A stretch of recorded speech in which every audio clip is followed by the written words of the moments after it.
Salut à tous, c'est Cassis. Aujourd'hui, on continue, ou plutôt on refait. Là, il y a 2 mois, j'avais fait une première version d'une pochade box, donc d'une- d'un chevalet pour peindre en plein air, que j'avais fait en bois, et c'était juste en fait 2 planches et une charnière. Voilà, on voit la vidéo. Je vous mettrai le lien à droite en haut pour cette vidéo. Mais donc j'avais déjà dit direct dans la vidéo que je voulais en refaire une. Parce qu'il y a des trucs qui m'allaient pas et que j'avais d'autres idées. Donc c'est parti. J'ai commencé dans Procreate pour faire un croquis. Alors avec différentes idées et puis qui ont évolué. Là je voulais faire carrément intégrer dans la planche les couleurs et puis la zone de mélange. Donc des charnières, et je voulais faire plus une boîte parce qu'en fait je me suis rendu compte avec l'autre chevalet que j'aimais pas forcément peindre à la verticale et que je préférais m'appuyer et peindre à l'horizontale en fait, avec mon support horizontal. Donc là ça ferait une boîte que je peux utiliser comme chevalet quand même, mais aussi à plat. Donc c'était parti, je suis allé prendre du bois dans mes chutes, parce que j'ai beaucoup de chutes de bois, et donc je voulais faire ça en récup, et j'ai des planches qui sont assez grandes pour faire une boîte comme ça. Donc on commence par choisir les planches, ça c'était le début, et puis en fait j'ai fini par changer. Là je prends en fait toute la base se fait avec le tiroir, là où il y aura la palette, et puis mes pinceaux et mon torchon. Donc il faut que ce tiroir soit assez grand pour accueillir ma palette, mes pinceaux et mon torchon, et qu'il y ait quand même encore un peu de marge pour qu'il puisse glisser aussi dans la boîte. Donc voilà, ça c'est parti.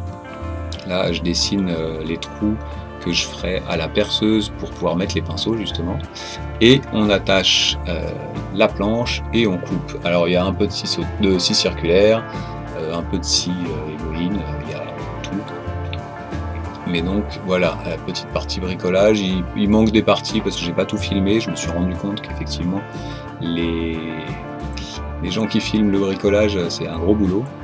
Donc là j'ai juste mis un peu de marge autour en calculant avec voilà l'épaisseur que je voulais, l'épaisseur du fond, plus du tiroir, plus de la palette, pour pouvoir fermer ensuite le tiroir justement. Donc la scie, on coupe avec des chutes. Alors là c'est une défonceuse, en fait c'est une affleureuse que j'ai mise sous une planche pour faire comme une défonceuse sous table, pour faire les rainures, voilà, pour pouvoir faire un fond qui se cale bien dedans et qui du coup tiennent en plus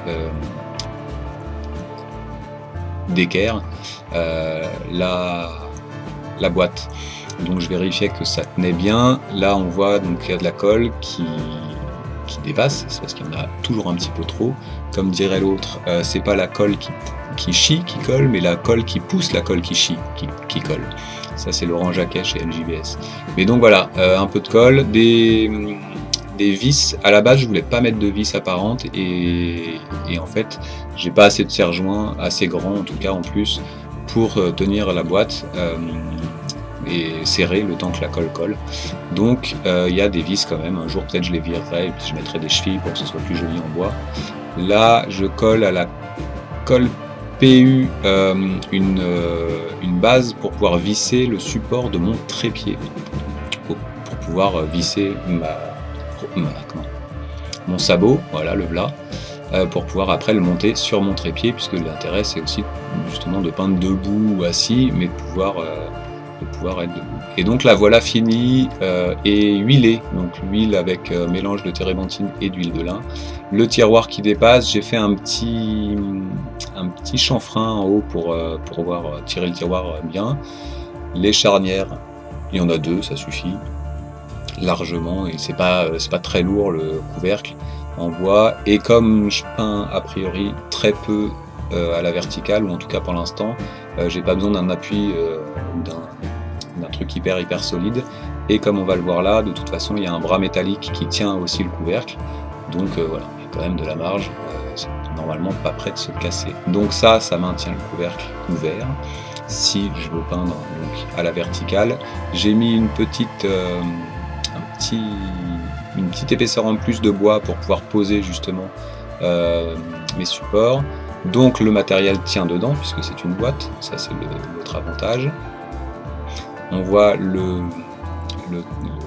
Voilà le tiroir. Les trous, je les ai fait aussi dans le fond de la boîte, pour que comme ça, si jamais je peins à la verticale, justement, avec la boîte ouverte, je peux quand même mettre mes pinceaux dans les trous. J'ai pas besoin d'ouvrir le tiroir. Là, c'est un Escoda. De toute façon, j'utilise quasiment que des Escoda. Et donc, le tiroir qui se tire pour pouvoir après travailler à l'horizontale. Donc la glissière, c'est un peu flou, excusez-moi, la glissière qui est inclue dans le bois et le petit taquet de fond de tiroir qui maintient le tiroir en fait, ouvert et surtout qui se renverse pas et qui s'enlève pas. Donc voilà ce que ça donne tout ouvert avec le pinceau qui va dans le petit trou. Parfait, au ralenti en plus, c'est parfait. Et les ombres des arbres, puisque c'est fait pour le plein air. J'ai pas mis cette fois-ci de trou pour mettre une ombrelle. En fait, je me suis rendu compte aussi que j'allais probablement peindre le plus possible en me mettant moi à l'ombre, parce que l'été là il fait quand même super chaud au soleil. Et en plus, déjà avec la chaleur, la peinture sèche hyper vite, au soleil c'est encore pire. Du coup c'est plus difficile de contrôler l'humidité de la peinture. Donc j'ai pas mis d'ombrelle, ça rajoutait un truc et j'avais pas forcément besoin. Donc la voilà ouverte avec donc le papier à la verticale, donc comme possibilité. Alors l'idée c'est que si je peins à la verticale, c'est plus de mettre la palette dedans ou mettre des choses dedans éventuellement. Et donc voilà, on ferme le couvercle et maintenant ça fait une table à l'horizontale sur laquelle je peux m'appuyer et sur laquelle je scotcherai les feuilles. Et donc voilà, qu'est-ce qui manque? Pas grand chose. Si, le petit bonus, j'ai fait un petit taquet en bois qui est donc maintenu grâce à des chanfreins, enfin qui en fait c'est presque une queue d'aronde, et qui du coup me sert, j'ai fait une petite encoche pour tirer avec mon ongle, et là ça me sert à tenir mon petit pot d'eau en métal. Ça me fait un petit crochet qui se rentre pour pas que ça dépasse dans le sac à dos et que ça m'empêche de fermer mon sac, ou que ça soit juste un peu trop large juste parce qu'il y a un crochet. Et donc voilà le setup final. Je suis assez content du côté pratique. Alors le look, voilà, comme je disais tout à l'heure, peut-être un jour j'enlèverai les vis pour remettre du bois à la place. Mais voilà, le reste, je l'ai déjà testé une ou deux fois, c'est bien pratique, c'est assez chouette, ça me suffit largement. Et je ferai une vidéo en plein air justement, en l'utilisant pour montrer ce que ça donne sur place, sur le lieu de peinture, quoi. Merci d'avoir regardé, n'oubliez pas le petit pouce si vous avez aimé, et à bientôt.